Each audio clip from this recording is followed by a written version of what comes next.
necesitaba un calma para ponerlo en la cabeza.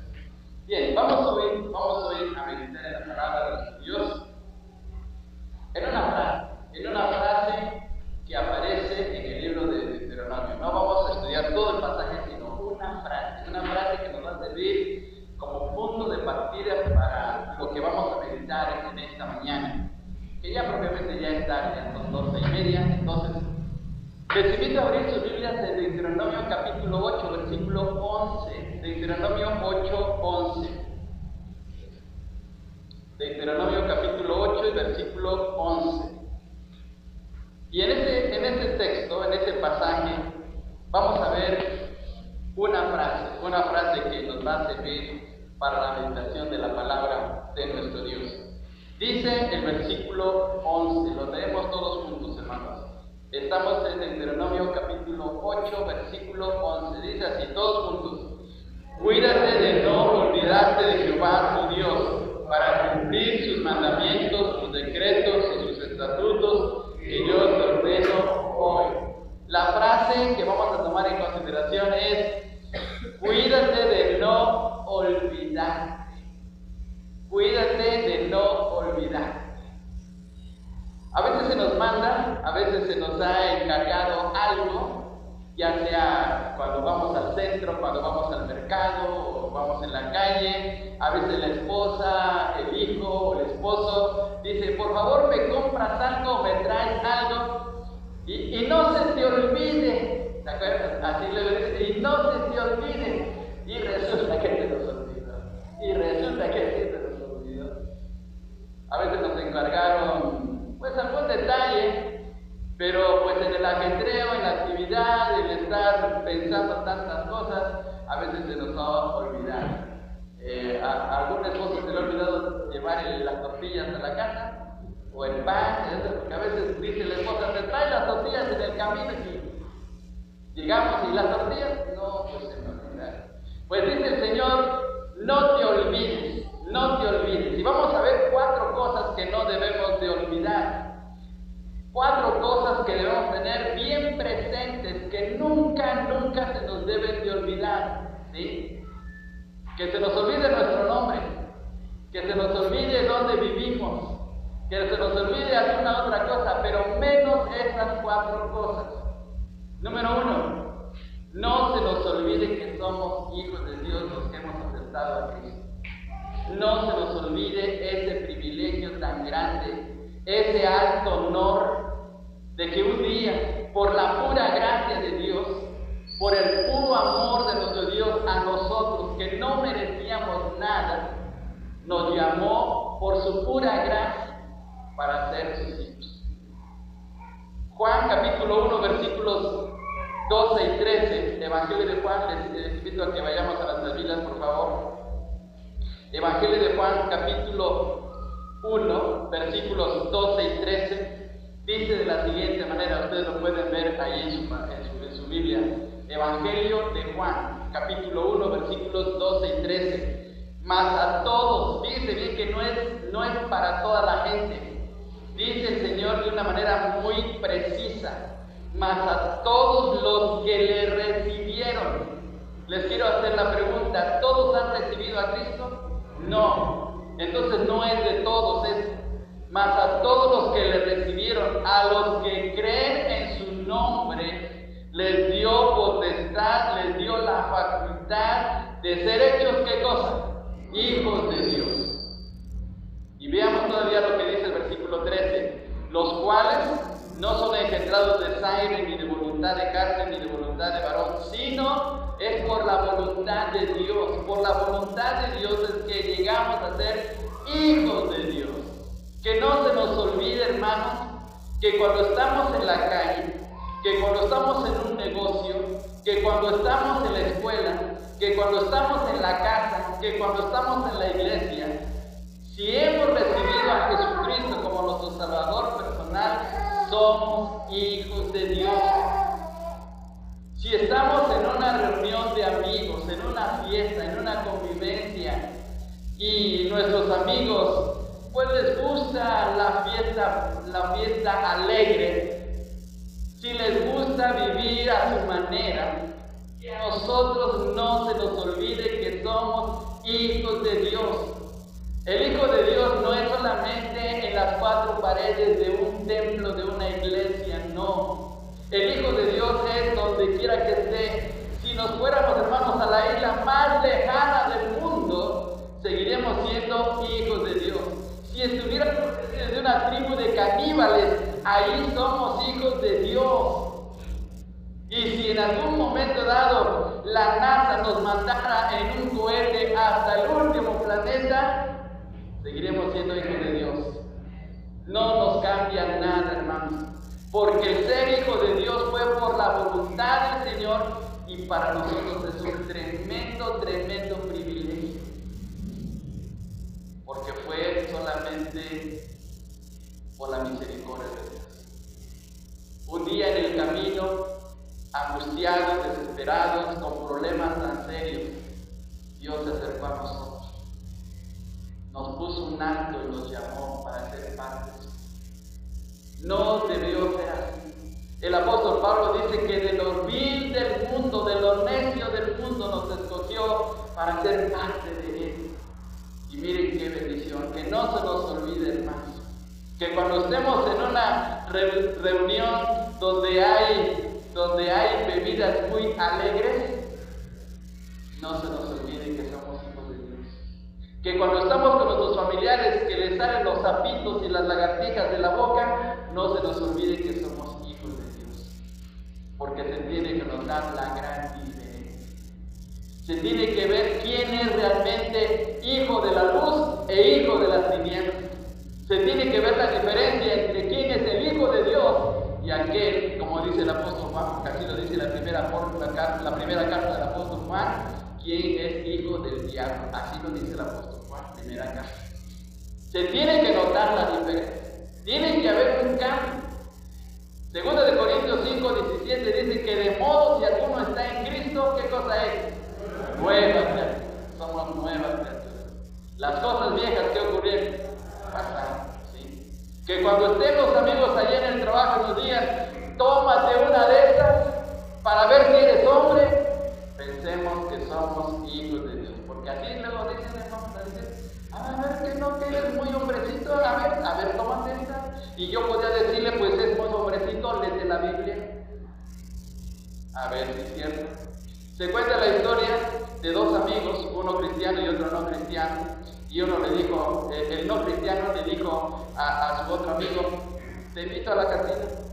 Si eres hombre, vamos a la cantina. Y le dijo el otro, bueno, voy contigo, nada más te acompaño. Pero cuando salgamos de ahí, si eres hombre, te invito a mi iglesia. Porque miren, es tan fácil que nos desafíe el mundo, pero vamos a desafiarnos también nosotros. ¿Sí? Y si en algo nos mencionan o nos motivan a hacer algo malo, vamos a decir, te invito a mi iglesia. Vamos a escuchar la palabra de Dios. Vamos a buscar a Dios, a ver si es cierto. Porque entonces, no, es que yo con la religión no tengo nada que ver. No se trata de la religión, se trata de acercarse a Dios. Y el Hijo de Dios tiene que hacer la diferencia. Se cuenta de un joven cristiano universitario allá en la UNAM, que sus compañeros se empezaron a burlar de él. Le empezaron a decir, ¿eres cristiano? ¿De verdad eres cristiano? Y dijo, sí, soy cristiano. Pues no puede ser, tan inteligente que es. Y entonces el joven cristiano le dijo a sus compañeros, ¿ustedes son ateos? Ah, no, sí somos ateos. ¿De verdad son ateos? Sí somos ateos. ¿De verdad no lo puedo creer? ¿Son ateos ustedes?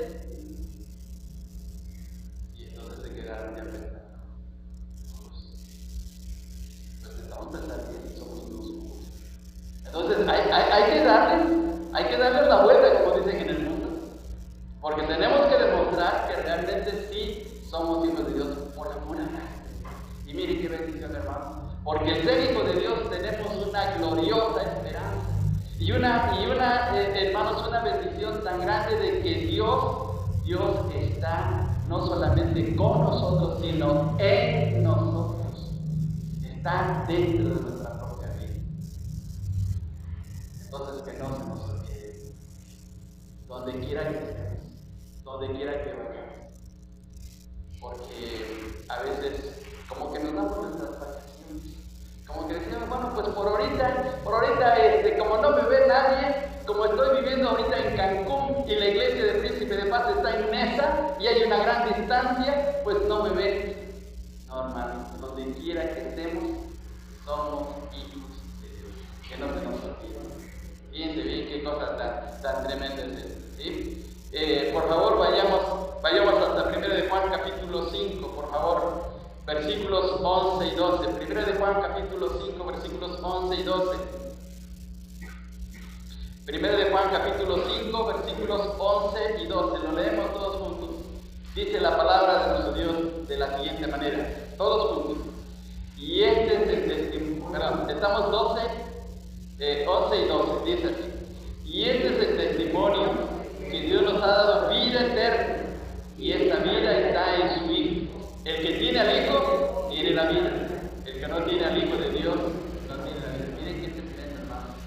El que no tiene al Hijo de Dios no tiene vida espiritual, no tiene esperanza, no tiene el privilegio de que un día estará allá en el cielo con el Señor Jesucristo. No tiene esa esperanza. El Hijo de Dios sí. Un día se va a acercar la señora con la guadaña a nuestra vida. Se lo digo en sentido metafórico, ¿verdad? Se va a acercar y le va a decir, es hora de ir. Vámonos, se acabó. Pero no nos vamos a ir, hermanos.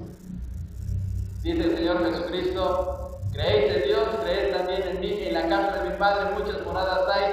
Si así no fuera, yo lo hubiera dicho, voy pues a preparar lugar para vosotros, para que donde yo estoy, vosotros también estéis. ¿Y dónde está el Señor Jesús en este momento?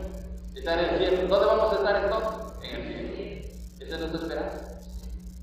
Un día nos vamos a ir aquí, que nos vamos allá, y ya nos están esperando, ¿no? Ya el Señor nos está esperando. Y vamos a ver muchos hermanos de verdad en una congregación increíblemente maravillosa.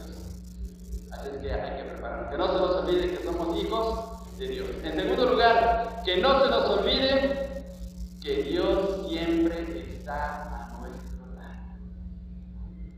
No importa qué tan desesperados estemos, no importa qué tan angustiados, no importa qué problema tengamos tan fuerte, Dios siempre va a estar a nuestro lado, porque es nuestro. El apóstol Pablo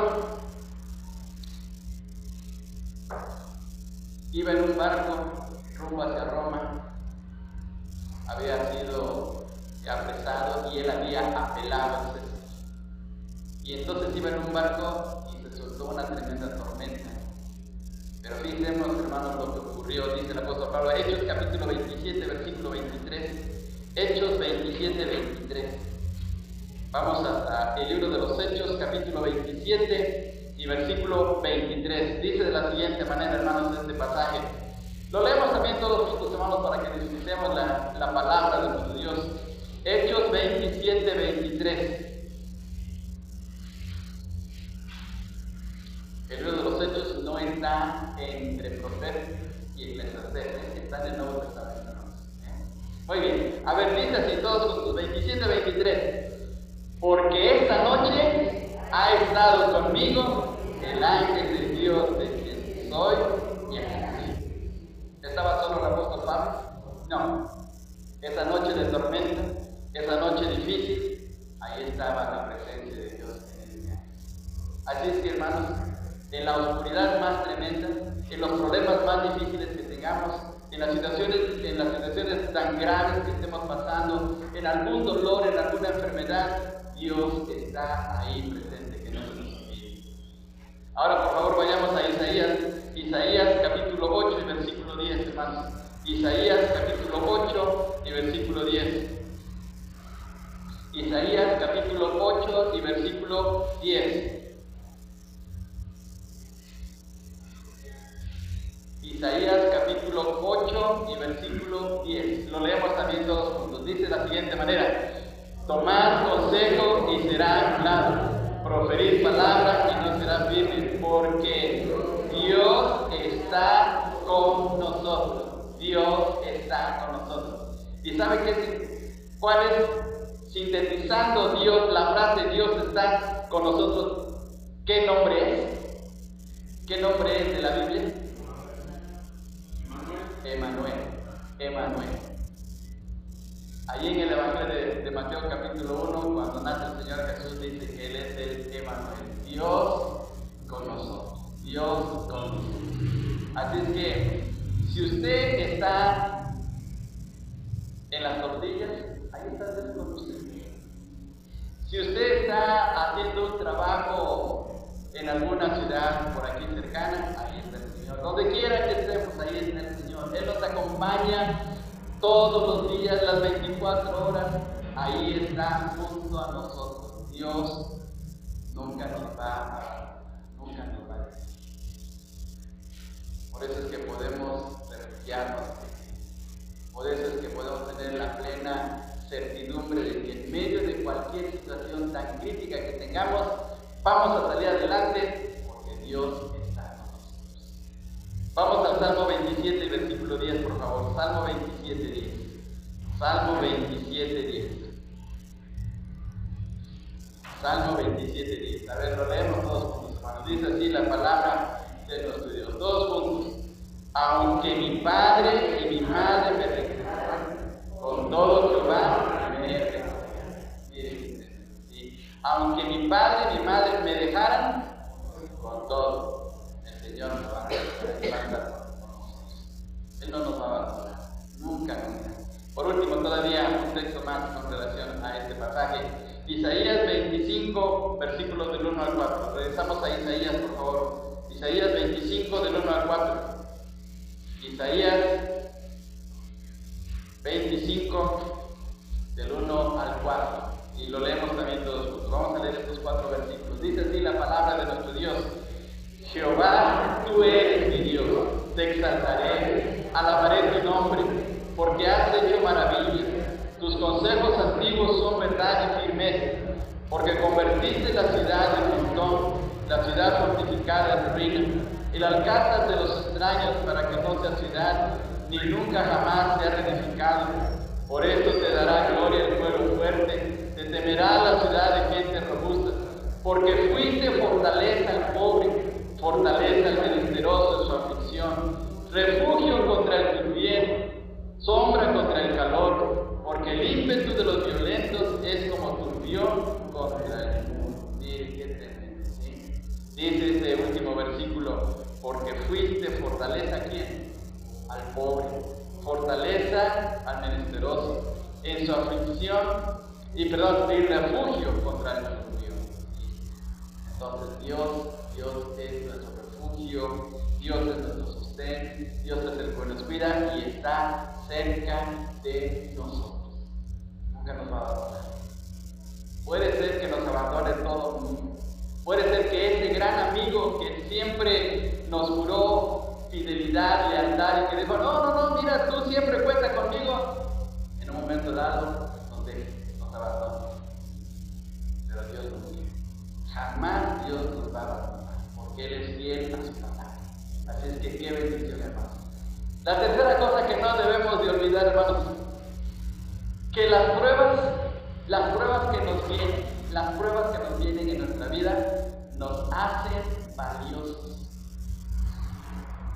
Que las pruebas no vienen nada más así por venir, las pruebas vienen con un propósito, pero las pruebas nos hacen valiosos, nos hacen fuertes, nos hacen que podamos resistir las tormentas que nos vienen en la vida, nos ayudan a crecer espiritualmente, nos ayudan a poder entender más el propósito de Dios en nuestra vida y podemos incluso hasta percibir más de la grandeza de nuestro Dios por las pruebas.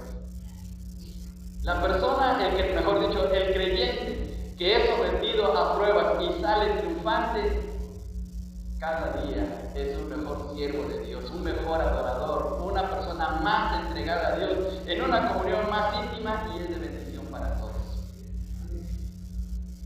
Porque sabe lo que son las pruebas. Y en el caso de Job, decía de la siguiente manera, vamos a este pasaje de Job, por favor, Job capítulo 23 y versículo 10. Job capítulo 23 y versículo 10. Job 23, 10. Dice de la siguiente manera, todos juntos vamos a leerlo. mas Él conoce mi camino, me probará y saldré como oro. ¿Y qué es el oro? Pues es un metal precioso. Está diciendo Job, me probará, Dios me va a probar, pero a través de esa prueba voy a salir como el oro, como un metal valioso, reluciente, que vale la pena. Así es que, hermanos, las pruebas que nos vienen y a veces que son amargas, dolorosas, tristes, que nos producen dolor y lágrimas, pero a la larga se convierten en árboles. Por ejemplo, piensa en la vida del pobre de José, el hijo de Jacob, vendido por sus hermanos. Bueno, primero echado en una cisterna por sus malvados hermanos. Lo echaron en una cisterna, en un pozo. Pasaron unos madianitas y lo vendieron. Lo vendieron por 20 piezas de plata, así lo dice el libro de Génesis, como un esclavo. Cuando llegaron los madianitas, los hermanos de José le dijeron, les vendemos un esclavo, ¿cuánto? 20 piezas de plata. Es decir, denos lo que sea, pero ya llévense. Miren qué tremendo es esto. Vendería bien a su hermano. Pero miren lo que hicieron ellos, qué malos. Y cuando llegó a Egipto, lo vendieron a Potifar. Ahí tuvo un problema muy serio y por ese problema se fue a la cárcel. Y en la cárcel estuvo obligado muchos años. Dice el libro de Génesis que a los 17 años comienza la historia de José. A los 30 años sale de la cárcel. ¿Pero sabe para qué? Para ser un hombre ilustre en las manos de Dios para cuidar a su pueblo. Y no solamente para su pueblo, sino también para defender de los mismos egipcios. Porque iba a venir una hambre tan tremenda que solamente con la sabiduría que Dios había colocado en la vida de José se iba a salvar Egipto. Porque Dios tenía un propósito. 13 años de sufrimiento del pobre de José, pero 13 años que sirvieron para modelarlo, para transformarlo y para ser un gran hombre de Dios. El faraón, cuando escuchó la sabiduría de José y la interpretación de los sueños, le puso un nombre. El faraón le puso el nombre de Safnapanea. ¿Sabe qué significa ese nombre en egipcio? Porque yo sí sé egipcio. La palabra Safnapanea, ahí está la traducción en la Biblia, significa Salvador del mundo. ¿Saben qué? Como el Señor Jesucristo. Salvador del mundo. No hubiera sido José el Salvador del mundo si en medio de las pruebas se hubiera rendido. Si en medio de las pruebas él hubiera renegado de su Dios y hubiera actuado de una manera incorrecta, Dios no lo hubiera usado, pero él se sometió a esta terrible prueba. Dios lo usó poderoso. Hermanos, las pruebas vienen porque hay un propósito grandioso de Dios. Si nos duele, si nos afecta, si nos lastima, si nos desconcierta porque no sabemos qué hacer en un momento dado, pero Dios va trabajando de una manera tan tremenda que tarde o temprano se ve la realidad tan maravillosa de Dios. Se ve su bendición. Por favor, veamos en Génesis 50:20. Veamos las palabras del mismo José. 50:20. 50:20. Génesis capítulo 50 y versículo 20. Dice de la siguiente manera, vamos a leerlo todos juntos. Dice así la palabra de nuestro Dios. Génesis 50:20. Dice así todos juntos. Vosotros pensasteis mal contra mí, mas Dios lo encaminó a bien, para hacer lo que vemos hoy, para mantener en vida a muchos pueblos. Los hermanos lo vendieron como para deshacerse de él, porque era el consentido de Jacob. Pero miren cómo Dios cambió la situación de una manera natural, porque los mismos hermanos tuvieron que recibir la bendición de José a ser alimentados, porque él era el gobernador, el segundo del faraón. Entonces, ¿cómo Dios lo utilizó de una manera tan grande? Así es que, hermanos, no reneguemos de nuestras pruebas, no reneguemos de lo que nos pasa durante el día, no reneguemos de algo que afecte nuestra vida, sino digamos, Señor, tú sabes lo que vas a hacer en mi vida y aquí estoy, hágase tu voluntad. Y miren, Dios hace cosas grandes. Por favor, vayamos todavía a este texto. Santiago 1:12, y ahí vemos la recompensa de las pruebas. Santiago 1:12. Y vamos a ver la recompensa de las pruebas en este pasaje. Santiago 1:12. Y dice de la siguiente manera, lo leemos todos juntos. Bienaventurado el varón que soporta la tentación, porque cuando haya resistido la prueba, ¿qué va a recibir? La corona de vida que Dios ha prometido a los que le aman. Va a recibir una corona. ¿Vale la pena pasar las pruebas? Claro que sí. Claro que sí. Porque vemos las bendiciones de Dios, vemos su cuidado, vemos su presencia, vemos cómo nos anima y además vemos aquí una recompensa. Así que no se nos olvide, hermanos, que las pruebas nos ayudan a ser valiosos. Entonces, número uno, no se nos olvide que somos hijos de Dios. No se nos olvide que Dios está con nosotros siempre. No se nos olvide que las pruebas nos hacen valiosos. Y la cuarta, no se nos olvide que el pecado nos aleja de Dios. Que no se nos olvide que el pecado es el peor problema que nos aleja de Dios. Por muy agradable y muy bonito y muy atractivo el pecado, tarde o temprano causa un efecto destructivo en nuestra vida y nos aleja. El pecado siempre se presenta, hermanos, con papelitos dorados, plateados, muy bien adornaditos, muy atractivos para que podamos caer. Pero después de haber probado el pecado, nos lleva a la ruina, a la tristeza, a las consecuencias dolorosas.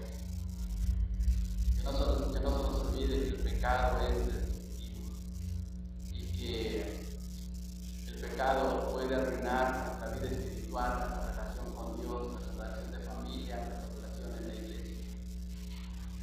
Que no se nos olvide esto, porque hoy en la actualidad, hermanos, es tan fácil dejarse guiar por una actitud indolente hacia el pecado. Vamos, por favor, lo que dice la palabra de nuestro Dios. Isaías 59, 1 y 2. Isaías 59, 1 y 2. Dice el profeta Isaías en este pasaje. Isaías 59, 1 y 2. Todos juntos vamos a leer, hermano. Todos juntos vamos a leer. He aquí que no se ha cortado la mano de Jehová para salvar, ni se ha grabado su oído para oír, pero vuestras iniquidades han hecho división entre vosotros y vuestro Dios, y vuestros pecados han hecho ocultar de vosotros su rostro para no oír. Miremos el primer versículo, hermanos. Primer versículo. Dios está dispuesto a ayudarnos en todo, porque es lo que quiere decir el versículo 1. Dice, he aquí que no se ha cortado la mano de Jehová para salvar. Es decir, que Dios siempre está dispuesto para ayudarnos. Siempre está dispuesto para intervenir. Pero ¿qué impide que Dios intervenga a nuestro favor? El pecado. Dice en el versículo 2, pero vuestras iniquidades han hecho división entre Dios y nosotros. El pecado coloca una barrera. Dios siempre está dispuesto a ayudarnos, a bendecirnos, a suplir nuestra necesidad, a alimentarnos, protegernos. Pero el pecado, cuando entra en nuestro corazón, coloca la división. Y entonces empezamos a sufrir las consecuencias. El Señor le dijo a Adán, de todo árbol puedes comer. Mira, allá están las tunas, allá están las manzanas, allá están los plátanos, ahí están los limones, come de lo que quieras. Pero no lo hagas de este árbol. No lo hagas de este árbol. No comas de este árbol. El día que lo comas vas a morir. ¿Hizo caso? No hizo caso. No hizo caso. Y luego tuvo que salir, o tuvo que ser sacado del jardín. Y ya no pudo vivir. Se estableció una división entre Dios y el hombre. Claro, Dios en su misericordia ha colocado un plan precioso para restablecer la comunión. Pero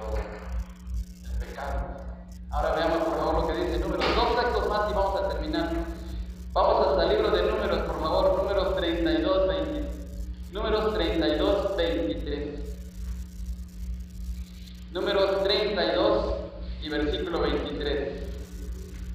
32, 23. Dice de la siguiente manera, todos juntos. Mas si así no lo hacéis, he aquí habréis pecado ante Jehová. Y miren lo que dice la última frase de este texto. Y sabed que vuestro pecado os alcanzará. Y sabed que vuestro pecado os alcanzará. Se cuenta que un día un jovencito iba en una montaña, iba caminando por esa montaña, relajándose, observando la naturaleza, disfrutando de la caminata, cuando vio una especie de un gatito y se le hizo extraño y se acercó a él y ahí estaba, era un tigrito. Bonito, como si fuera de peluche, y se acercó a él y tomó el tigrito y vio por todos lados, no vio nada, lo vio abandonado. Entonces lo tomó, lo echó en hombros y empezó a caminar. Iba muy contento con su tigrito. Pero no se percató que unos minutos después llegó la mamá, la tigresa, y olfateó que no estaba su cría en el lugar donde estaba. Y entonces empezó a rastrear por dónde iba aquel muchacho. Y en un cruce de caminos ahí esperó, la tigresa esperó a aquel muchacho, lo observó de lejos que venía con su tigrito. Y cuando llegó al punto crítico, la tigresa saltó sobre el muchacho y lo despedazó. Y es lo que quiere decir aquel texto. El pecado no sale del encuentro, por eso dice el texto, y sabed que vuestro pecado os alcanza. No se nos olvide. Y llevemos una vida limpia delante de nuestro Dios. ¿Cuesta trabajo? Claro que sí, porque nuestra misma naturaleza nos obliga a hacer lo incorrecto. Pero no olvidemos que tenemos todos los recursos espirituales para salir más que vencedores, especialmente a través de la sangre preciosa de nuestro Señor Jesucristo. Dice el apóstol Juan, si confesamos nuestros pecados, Él es fiel y justo para perdonar nuestros pecados y limpiarnos, ¿qué más? De toda la maldad. Pero es mejor mantenernos al margen, viviendo una vida de comunión correcta con Dios. Sí, el Señor nos perdona y el Señor nos restaura, pero quedan las heridas. Que Dios nos ayude a mantenernos en una relación correcta con nuestro Dios. Un niño estaba siendo regañado por su mamá porque decía muchas mentiras.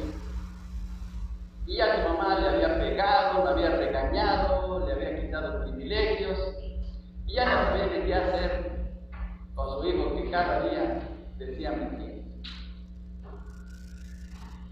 Se le ocurrió una idea a la mamá.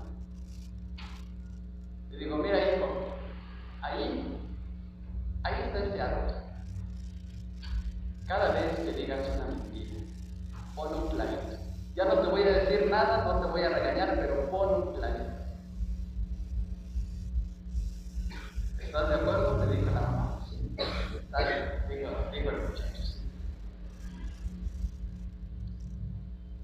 En ese mismo día, el chiquillo dijo varias mentiras y tomó un martillo y unos clavitos y empezó a trabajar. En una semana había llenado todo el tronco del árbol de clavos. Y le dijo, mira esto. Todo eso es perjudicial para ti. Si no dejas de decir mentiras, todo eso te va a llevar a una vida muy triste y amarga.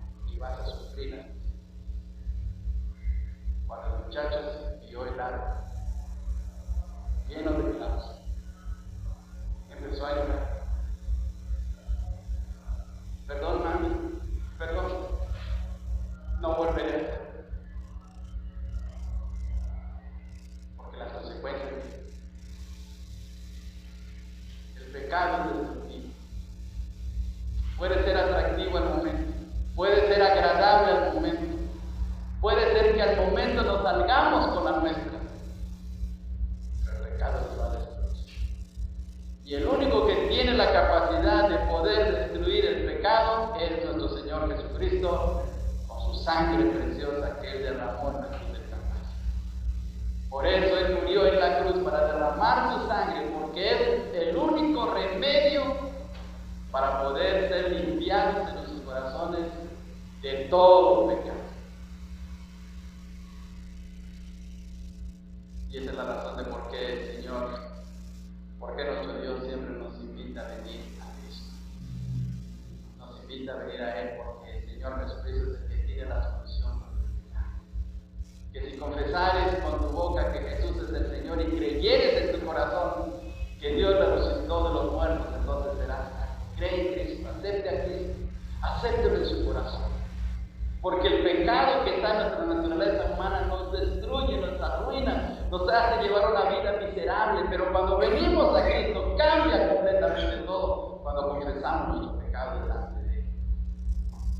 Así es que en esta tarde, si usted no tiene a Cristo, acéptelo en su corazón. Dígale: Señor Jesucristo, ven a mi propia vida, limpia mi corazón, yo quiero estar bien contigo.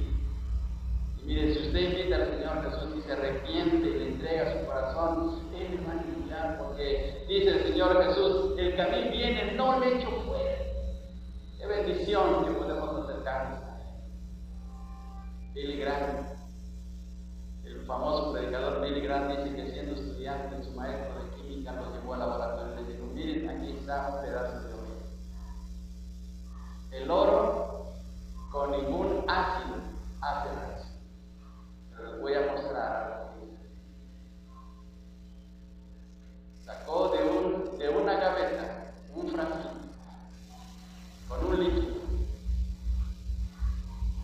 Y entonces tomó un tubo de ensayo y colocó el pedacito de oro. Y echó unas gotas de ese ácido en el tubo de ensayo. Y inmediatamente empezó la reacción química. Y entonces les dijo a los muchachos: ¿saben cómo se llama el líquido? Se llama agua regia. Que en química es la mezcla de dos ácidos, el ácido sulfúrico y el ácido clorhídrico, que hacen reacción completa. Y el maestro le dijo: así es la sangre de Jesús. Nadie puede quitar el pecado, ninguna sustancia puede quitar el pecado, pero el agua regia de la sangre de Cristo puede limpiar nuestro pecado. Solamente, nada, no hay otra cosa. Por eso tenemos que venir aquí y decir: Señor, aquí está mi corazón, perdóname, sé que te he fallado. En esta semana cometí algún pecado, perdóname. Yo quiero estar bien contigo. Y si usted no ha aceptado al Señor Jesús, acéptelo y dígale: Señor, que tu sangre preciosa limpie mi corazón para vivir bien delante de ti. Y de esta manera caminar correctamente. Somos hijos de Dios cuando nos arrepentimos y aceptamos a Cristo en nuestro corazón y permitimos que su sangre limpie nuestro espíritu. Así llegamos a experimentar de la nueva vida. Acepte a Cristo.